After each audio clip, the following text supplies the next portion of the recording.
Welcome to medicine अड्डा।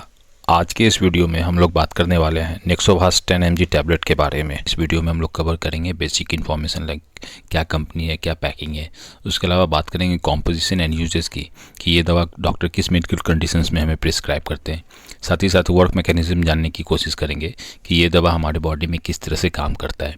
Dose की बात करेंगे, साइड इफ़ेक्ट्स की बात करेंगे, प्रिकॉशंस की बात करेंगे कि ये दवा लेने से पहले आपको किन किन बातों का ख्याल रखना है। उसके अलावा कुछ कॉमन क्वेरी लेने की कोशिश करेंगे जिसमें हम लोग ये जानने की कोशिश करेंगे कि ये दवा हमारे बॉडी में कितने देर तक असर दिखाता है, इस दवा का असर हमारे बॉडी में कितने देर तक रहता है।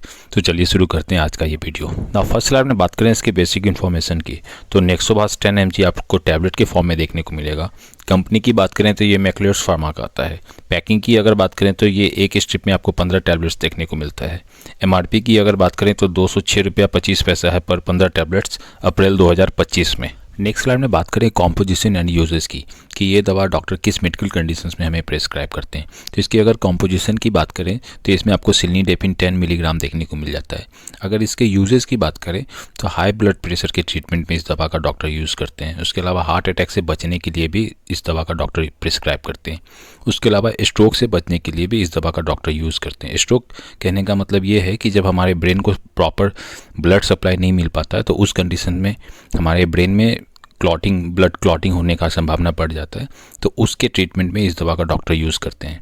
इसके अलावा एंजाइना के भी ट्रीटमेंट में इस दवा का डॉक्टर यूज़ करते हैं। एंजाइना एक तरह का मेडिकल कंडीशन होता है जिसमें हमारे चेस्ट में सही से ब्लड सप्लाई नहीं हो पाता है, जिसके कारण हमारे चेस्ट में डिस्कम्फर्ट और पेन वगैरह देखने को मिल जाता है। तो उस कंडीशन से बचने के लिए भी डॉक्टर इस दवा का यूज़ करते हैं। नेक्स्ट स्लाइड में बात करें इसके वर्क मैकेनिज्म की कि ये दवा हमारे बॉडी में किस तरह से काम करता है। तो देखो होता क्या है कि हमारे हार्ट से बहुत सारी ब्लड वेसल्स निकलती हैं, खून की नलिकाएँ निकलती हैं, जिसका काम क्या होता है कि हमारे हार्ट से प्योर ऑक्सीजनेटेड ब्लड को उस ऑर्गन तक पहुँचाने का काम होता है।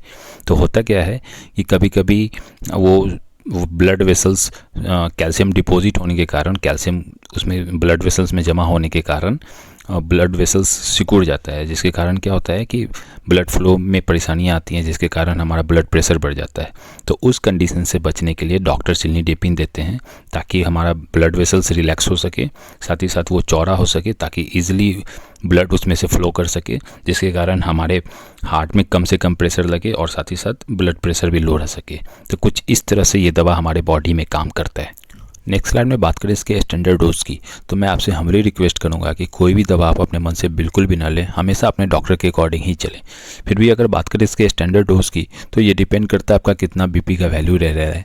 उसके अलावा आपका एज फैक्टर है, जेंडर फैक्टर है, आपका पास्ट में किसी तरह का डिजीज़ है या करंट में किसी तरह का लीवर किडनी वगैरह का डिजीज़ है, तो उसके हिसाब से आपके डॉक्टर इसका डोज डिसाइड करते हैं। फिर भी अगर स्टैंडर्ड डोज की बात करें तो 1 टैबलेट आपको ओडी देखने को डॉक्टर प्रिस्क्राइब करते हैं। कभी कभी 1 टैबलेट सुबह शाम भी आपके डॉक्टर प्रिस्क्राइब करते हैं। तो अगेन ये आपके डॉक्टर बेहतर डिसाइड कर पाएंगे, तो उनके हिसाब से आप इस दवा को लें। नेक्स्ट में बात करें प्रिकॉशंस की कि ये दवा लेने से पहले आपको किन किन बातों का ख्याल रखना है।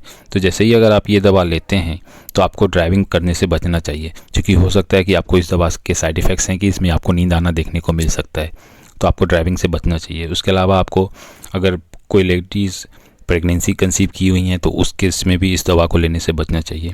उसके अलावा जब आप ये दवा ले रहे हैं तो आपको अल्कोहल के सेवन से भी बचना चाहिए, क्योंकि अल्कोहल आपके ब्लड प्रेशर को और बढ़ा देता है। तो उस कंडीशन से बचने के लिए आप अल्कोहल को परहेज़ करें। इसके में बात करें इसके साइड इफ़ेक्ट्स की, तो कुछ कॉमन साइड इफ़ेक्ट्स आपको देखने को मिल जाते हैं, जैसे थकान हो गया, फ्लशिंग देखने को मिल जाता है। फ्लशिंग एक तरह का मेडिकल कंडीशन होता है जिसमें आपके चेहरे, कान, गर्दन वगैरह पे आपको गर्मी होने का एहसास होता है। आपका ब्लड प्रेशर में भी आपको कम होने को देखने को मिल सकता है।